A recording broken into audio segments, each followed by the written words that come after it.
this is now the time for my talk, and I have the beautiful task of introducing myself.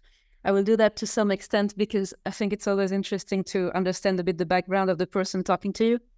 So what you know about me is probably that I'm Chief Scientific Officer at Biocrates, but that doesn't tell you really what my scientific background is. So I studied first engineering and in biotechnology, pharmacology, and toxicology related things.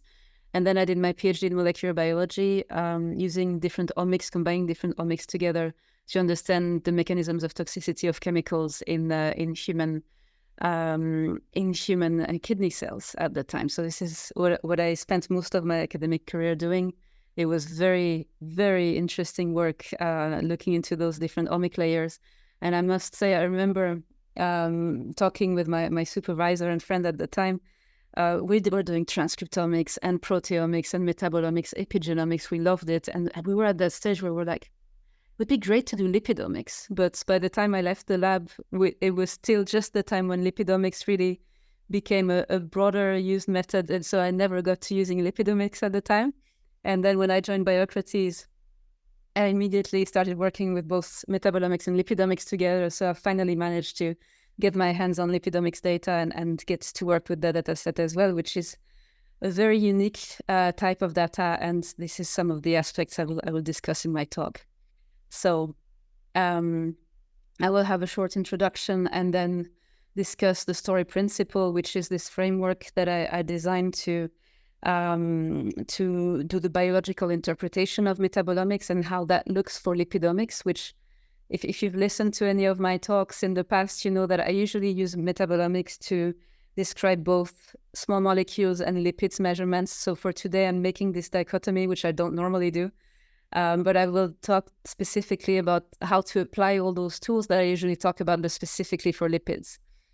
We'll look at how to approach the analysis of the results. So after the analytics, once you have the concentrations of your lipids, what are the strategies to analyze and understand that? And then we'll look a little bit into sharing that data, because sharing is caring, and further resources for lipidomics analysis and interpretation.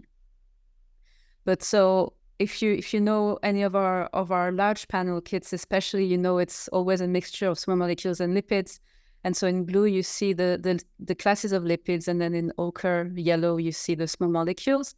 And we have, of course, depending on the kit, different classes of those. And together, they work to do all sorts of biological functions. Of course, the lipids are known for giving structure to cells, but they're also very important signaling molecules. And they have lots of activities that are more and more being acknowledged. And so I always want to start with this point that lipids are not just there for membranes, and they're not just the fat that you eat. They do a lot of things in your body. And this is why it's particularly interesting to measure them and to look into lipidomics as well as metabolomics. And so at Biocrates, the tools and the solutions that we offer to do that, to go from those measurements to really having an impact on, for example, medicine and research, are of course the kits, these standardized kits that we offer, where there's usually a large portion of lipids included. And for example, if we take the Quant 500 Excel kits, you get altogether over 1,400 markers that can potentially be biomarkers for the experiment that you're running. And we have several tools that you can use together or after using the kits, like MetaboIndicator, which is simply a thing that calculates sums and ratios of metabolites that are in the software that comes with the kit. I will get back to MetaboIndicator. And we also have a quantitative metabolomics database that contains also many lipids. And I will also explain what that is, but where basically you can compare the concentrations of the small molecules or lipids that you've measured in your experiment to reference ranges in the plasma of healthy controls. So you can see where your results fall in those ranges. And so putting those things together, and there are actually more tools, but I'm trying to keep it digestible. The idea for us is really to support going towards the application of lipidomics and metabolomics in the clinics, whether it's with in vitro diagnostics or lab-based measurements, but that really to have this standardization that is really the core of how we do these measurements, so that you can focus on together, for example, with some of the strategies that we heard about before on how to best prepare your samples, that you reduce to the maximum the variability in your experiment, so that you start really looking at the biological variability that is going to give you the interesting biomarkers, the interesting signatures that are going to help you develop the research that you want. So some of you who have been following a bit my talks may know about the story principle. I will not go in detail into this, but you have an overview of the 5 steps of that principle in the drawing on the top here. The 5 steps basically correspond to the 5 letters of the word story, and it's taking you along the way from the planning of your experiments to processing of the data, checking that you trust your data, that you have the results, you have done all the statistics right and everything. And then the last step is really like creating, it's the discussion of the paper, but it's really like creating the story and the understanding of what's happening in your experiment at the biological level. So in the context of the story principle, I want to discuss 3 of those steps. So the T, the O, and the Y in the context of lipidomics.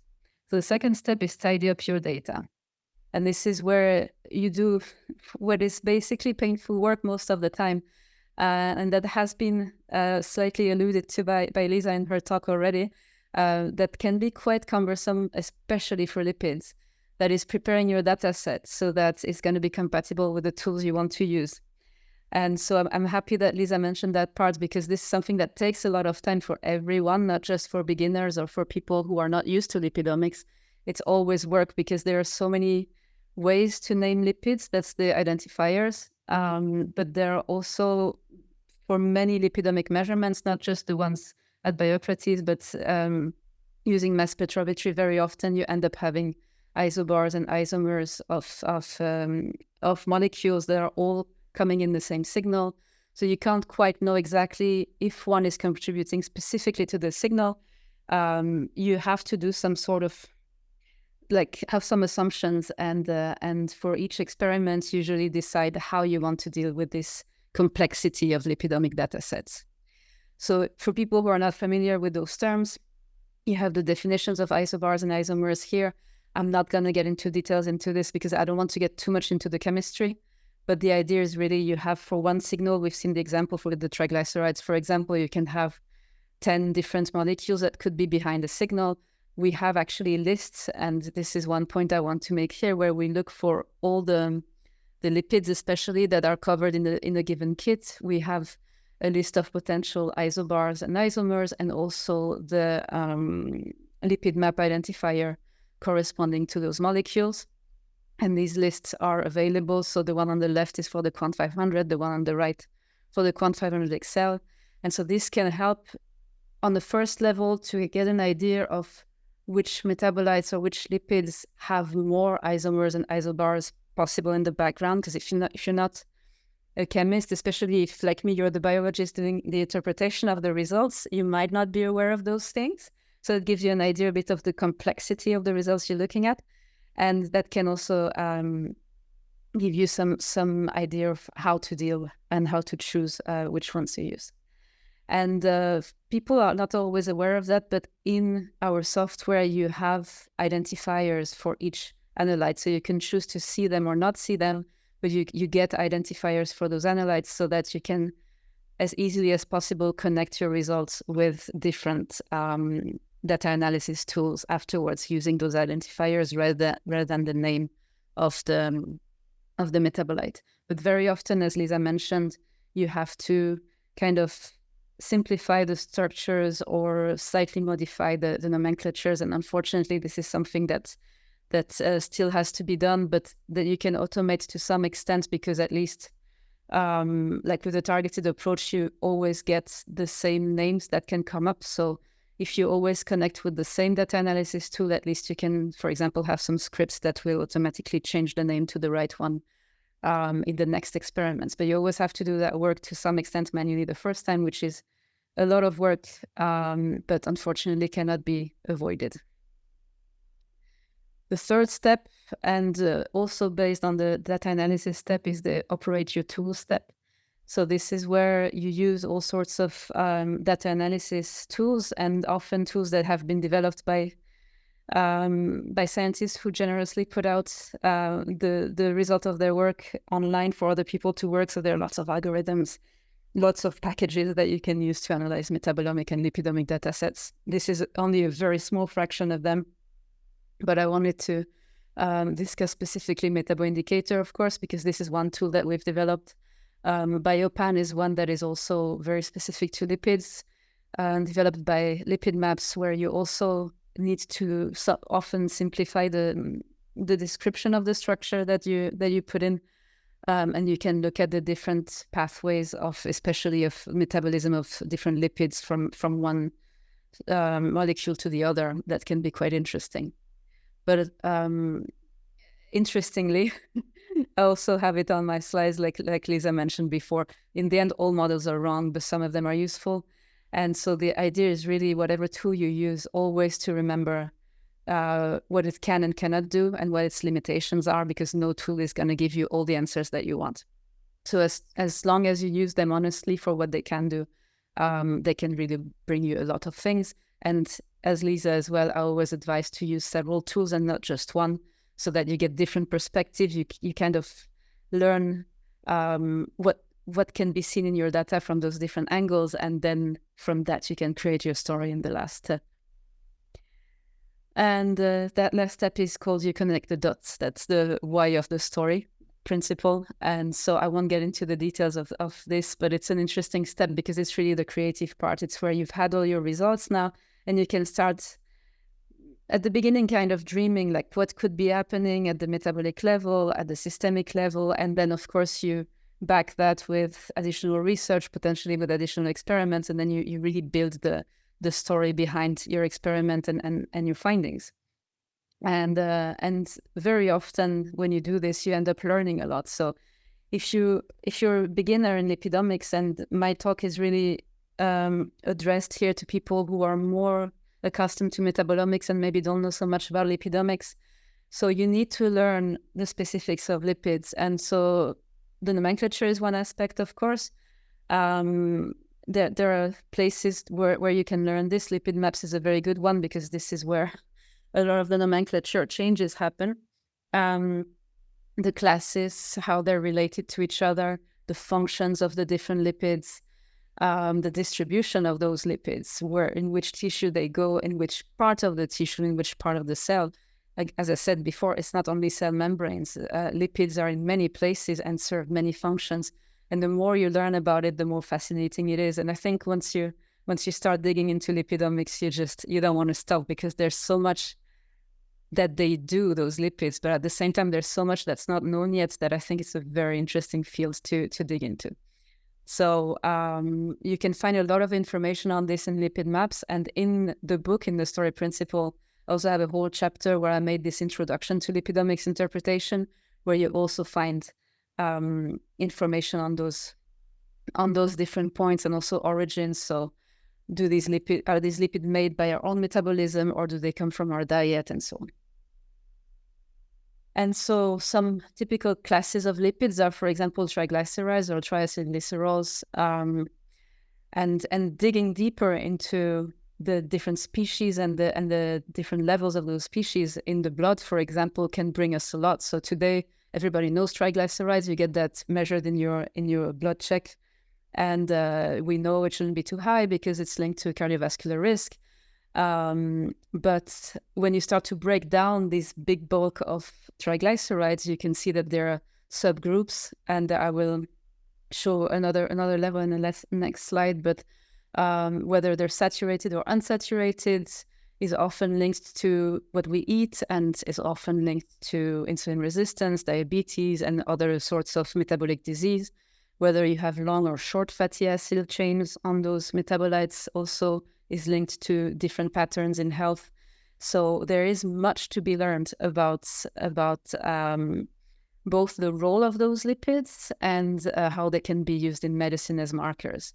The same goes for phospholipids. For example, ceramides, sphingolipids are very are very well studied. We heard an example on a trial now that is aiming to quantify specifically certain ceramides because they have been shown to be really relevant in medicine.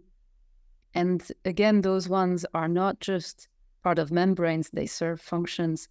They have signaling roles, and so, for example, in our kits, in the Quant 500 kit, for example, we look at different classes of sphingolipids linked to ceramides, and then you can try and follow to see if you get changes in one part of this pathway, for example, whether you have accumulations of one type of family or of another.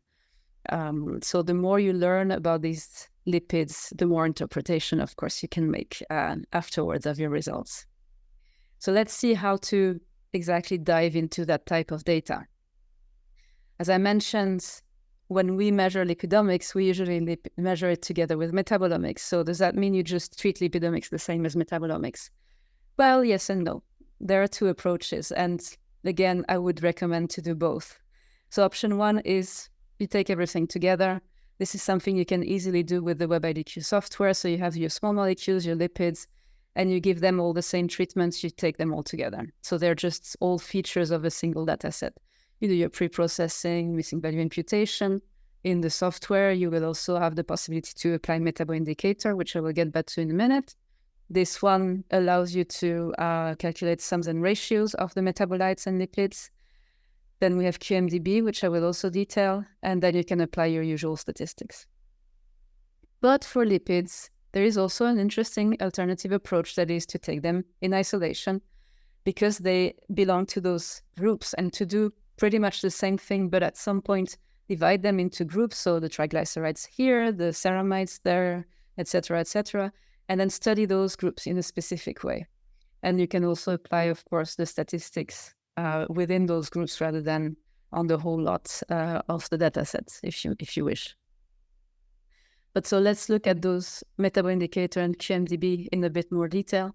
So metaboindicator in itself is not a very complex tool. It just makes sums, for example, of phosphatidylcholines divided by the sum of phosphatidyletanolamines, and then you have a ratio that indicates something that can be linked to liver health. But the whole beauty for me of metaboindicator is that it doesn't just calculate random ratio or sum, it calculates things that have been shown to be relevant from the literature to a specific disease context or a specific metabolic or mechanistic context. So you get the result of the calculation, and you get one or more literature references that help you to go deeper into the interpretation. So it's basically like digging through the literature for you and pointing you to the papers that can help you to start creating your story.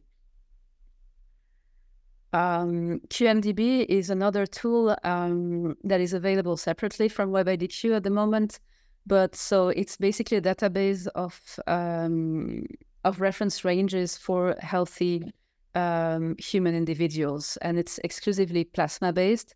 And so what it is you have a set of filters that you can choose from, so you can make your own little subpopulation, and you can, based on sex or age or anything you're interested in, and then you get the reference ranges for all the metabolites that are part of the Quant 500 kit for healthy controls. And so with that, you can compare that to your own values, or you can compare a single value to the range of a similar population, and then see if that points you towards something that may be interesting in terms of interpretation as well. And if we go back to our option 2, the lipidomic specific analysis, I wanted to just give a quick overview of what you can do by dividing into groups, because for people who are not used to lipids, this is not really intuitive. But, in those complex lipids, like, for example, here, phosphatidylcholine, you have a number of fatty acyl chains. So they have a number of carbons, and they can have also unsaturations, these double bonds that you see in the blue fatty acid here. And so what's typically done is you would take, let's say, all the phosphatidylcholines, and you would add up the carbons of the red and blue chains here, and then you would add up the unsaturations that are found on the two chains, and that gives you a certain indication of what the phosphatidylcholine, like where it is in the whole lot of the phosphatidylcholines, and then you can plot that This is something that's typically done in lipidomics, but people don't necessarily know when they come from metabolomics, where you have, for example, the sum of the carbons in one axis and the double bonds on the other axis. And then you can see here the thickness of the circle indicates the abundance, the concentration. So you can see that some phosphatidylcholines in this case are much more abundant than others. And it's interesting to see also how that can change across the chain lengths or the unsaturations that can point you towards certain enzymes or certain activities driving shifts between different groups. So again, this is something that I discuss in the book. And also, if you're interested in hearing more, especially from another lipidomics expert about how to analyze and interpret and visualize lipidomics, I encourage you to listen to the podcast episode here on the right with Robert Arends. This is an episode from the Metabolomist from a couple of years ago, where we really were diving deep into lipidomics and how to make sense of it. So if you're curious about it, please listen to that episode. It's really a nice one to learn a lot about the different techniques way beyond this graph here, but just to give you a taste. And last but not least, I also want to point out that sharing is caring, which is just a fun way of saying it's important, of course, to share the data that we measure, to share for open science. So that I've always done this when I publish papers. I always wanted the datasets to be available somewhere so that people can reanalyze it. And for several years now, we've been really active in trying to be as fair compliant as possible with our data. So if you buy one of our kits, you have the data anyway, so you can do anything you want with it. It's your data. But we really aim to standardize also the formats and make it as easy to integrate as possible. We've heard today that there's still some work to do and there are still incompatibilities, for example, with the nomenclature, and this is something I hope that we can get better at. Although we have drastically changed the nomenclature recently so that it's better than it used to be. But of course, you can always keep getting better. And I think also the QMDB, so our database, is a great example to show that the data can easily be reused and can easily be integrated together. And this is also a great advantage of the data that can be measured with our kits. And to conclude, I want to point you to a few resources. So first, for data interpretation, of course, the book, if you're interested, if you want to learn more about the story principle or read a chapter on lipidomics, take a look at the book. You can find it on our web shop or on Amazon. It's a great way to get into the topic, I think. And then if you feel like you're done with it, just pass it along to your colleague and let it live its life and help as many people as possible. On LinkedIn, many people from biocrates are active. You see their name there on the right on top. We share information on many different topics. I talk a lot about multiomics and data interpretation, but we have people looking more on pharma application, cohort studies, or certified labs, so like core facility labs that have a different way of or like a different volume, let's say, of processing metabolomics and lipidomics and have specific concerns. So check out what these guys post on LinkedIn, because we really try to provide interesting information for people. I've mentioned the podcast, and there are many different topics that are discussed there. It's a really nice resource, I think. And we also have multiple white papers, and I want to remind you of those isobar, isomer documents. If that's relevant for you, contact us if you don't know where to find them, because that can really help you also to understand your lipidomic datasets better. I also wanted to point out Burn Your Fat, which has just been released recently by members of the EpilipidNet group. It's a board game, and we are part of EpilipidNet, but I was not aware that this was being built. And so when I saw it, I thought it's such a great idea. So if you like board games and you're a bit nerdy and you want to do things that are related to basically lipid metabolism on a board, it's a very DIY, so you have to print out a few things yourself. You have to build your own little things that you use on the board. But I'm looking forward to testing this, and I think it's also a fun way to learn a bit more about metabolism.